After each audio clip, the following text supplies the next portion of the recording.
Reports are circulating on social media that the World Health Organization put out a report saying that there is a causal relationship between the COVID-19 mRNA vaccine and multiple sclerosis.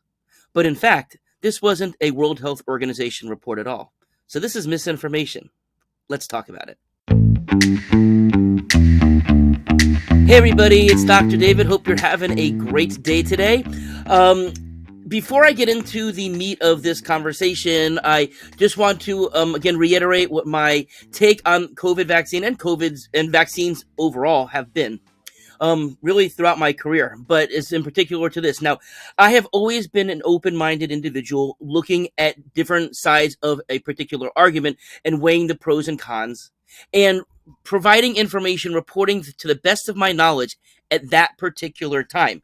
And of course, I have my thoughts will change as they evolve as I get more information.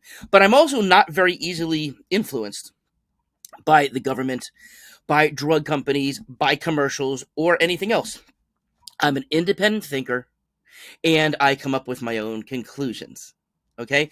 Now, over time, as I said, my thoughts have evolved on this, and certainly, as I've talked about on many videos before, as the virus has evolved, and the vaccines kind of did. Again, we are in a different situation right now. So I realize that many people are not going out and getting COVID vaccines or considering at this point, but still this is a report that came through that was on social media. So I thought it would be important for us to talk about it. Now, as far as this story itself, and I'm going to put up a screenshot of this so you can see what I'm talking about, but that's circulating on social media, the World Health Organization reported that there was a relationship between the COVID mRNA vaccine and multiple sclerosis. And people referring to the paper that we're actually referring to was called COVID-19 Vaccination Can Induce Multiple Sclerosis via Cross-Reactive CD4 plus T-cell Recognizing SARS-CoV-2 Spike Protein and Myelin Peptides. Just rolls right off of the tongue there. But here's the thing. If you look at this, which is something that I first learned about it myself from Dr. John Campbell. Now, Dr. Campbell, as you may know, has been somebody that I've advocated. I've shared my thoughts before, talked to my patients about all the time, and really is one of the best independent reporters that are out there. But you'll see here that what he did on his video, and I put the link into the comment, into the notes down below the description so you can see what it is that I'm referring to. But he was saying that this was something that was put out by the World Health Organization. And as you can see, that's actually not what it is. The World Health Organization, as you can see, this is reporting a database. The World Health Organization COVID-19 research database, and this is all the medical papers that one can find on COVID. Okay? Now, one can search it. It doesn't mean that they endorse this. It doesn't mean that they agree with the findings. It's just a paper that they put forth. And as you can see, it's not by them at all. So I appreciate him so much, but I also feel when more information is provided that doesn't even really explain what this is, things can get lost and people can get confused. And so I really just want to make sure that there is no confusion. The World Health Organization did not endorse this, did not say that these findings are correct. Just it's in their database. Okay, now in the video, his videos specifically said and talked about how the researchers described, and so this is one of the things Dr. Campbell does. He describes things wonderfully, explains about medical research and the papers in a way that most people can understand, because if you've ever looked at a medical paper, it can get pretty technical, and it can be very easy to either get lost or really have no idea what they're talking about because of statistics and scientific terms. So this is his specialty. He's wonderful at doing this. Now, what he showed in as part of his presentation was how in multiple sclerosis, the myelin sheath. Now, the myelin is the insulator. It helps the signal propagate in the nerves that are in the brain, as well as in the spinal cord. A properly functioning myelin sheath is essential for proper neurological function. And in multiple sclerosis, there are these autoimmune antibodies that attack the myelin sheath. It disrupts the integrity of the myelin, which therefore makes the nerve propagation, the nerve signals not be able to function in a proper way. And that's why people can get all of the types of symptoms, mostly neurological, from multiple sclerosis. Okay, now, as far as what he did find, he then went on actually and started explaining about how the T cells can be activated by, and specifically to the spike protein antibodies, how they are naturally stimulated to cause multiple sclerosis, and how there could be some cross reactivity between the spike protein antibody that would make it similar to an MS antibody that then attacks the myelin, which causes the disruption. Okay, now, the World Health Organization, as I said, it didn't report that there was this actual connection here. And in fact, as you can see from what I showed before, it was actually in a journal called Multiple Sclerosis Journal, and it was actually the 28 in the third supplement of it. So it was one of the volumes there.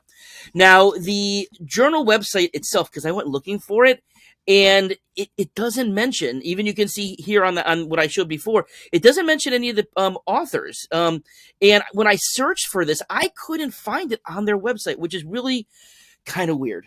You would think that a journal that is published by a journal, like a paper, I should say, would show up on the website. And I don't know why it was. I can't figure out whether that this was something that was pulled, somebody edited it out, it's being censored. I do not know. But that is kind of concerning that I can't find this paper that Dr. Campbell is referring to. So in addition, if you click on his video, you will actually see his interpretation, and he actually cuts and pastes the text of the paper itself. So you can see what it is that he's talking about and what he's referencing there. So that's the best I can do. I can't give you a direct link to the paper itself. Now, in this particular paper that he reported on, there were 2 cases of people who developed multiple sclerosis soon after getting a COVID-19 mRNA vaccine.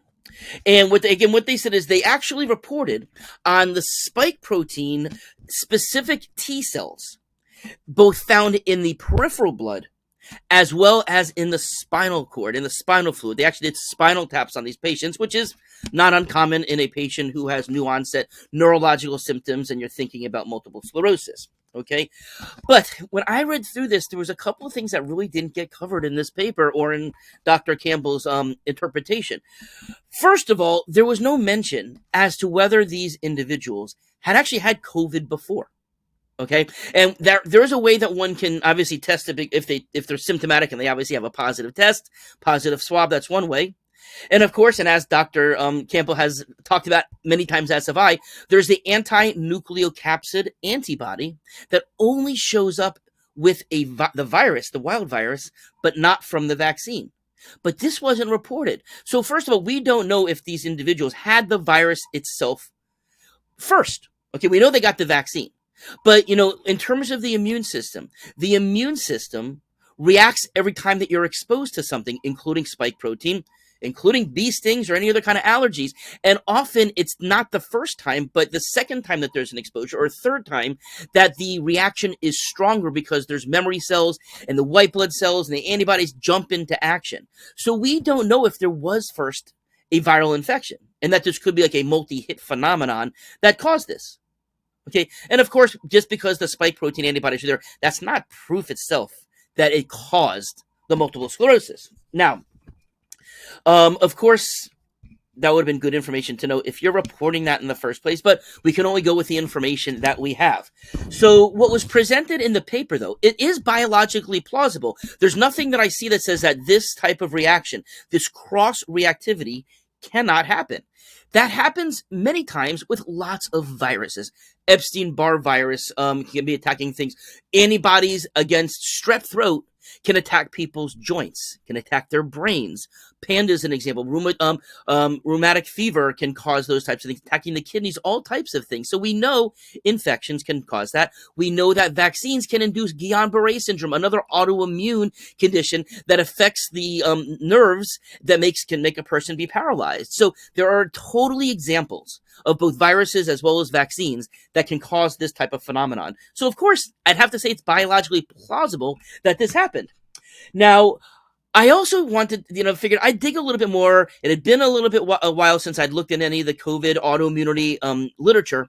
So I decided I would see if there was anything else new there. And I did find another paper and it was a 2023 peer-reviewed article, although it was a small paper in terms of the number of participants. But I do want to talk about it because I think it's important to get all of the information so that people can continue to make the best decisions with as much information as possible. So in this other paper, and I'll read the name of it as well, was called New Onset Multiple Sclerosis Post-COVID-19 Vaccination and Correlation with Possible Predictors in a Case-Controlled Study. Okay, again, lots of words. There were two groups. One of them had 32 people. One of them had 35 people. The 32 of them were people who had multiple sclerosis that were diagnosed after having a COVID vaccine. The other half of the people were diagnosed with multiple sclerosis but did not get the vaccine. I'm sorry, I said that wrong. That there were people who received the vaccine but did not develop multiple sclerosis. So those were the two people who they were comparing. And the reporting of the following, they found that there were actually certain risk factors that were associated with the people who developed multiple sclerosis after the vaccines. And those were, in particular, the Pfizer vaccine. So maybe it wasn't all messenger RNA vaccines, but it was the Pfizer, not the Moderna. Low serum vitamin D levels. Hello. Hi, everybody. We've been a while since I've talked about vitamin D.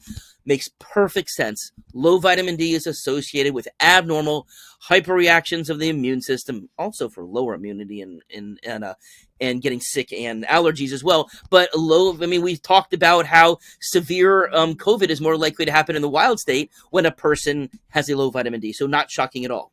They also found that it was more likely to happen in people who had a previous blood documentation of mono, Epstein-Barr virus, and also in people who had a family history of multiple sclerosis.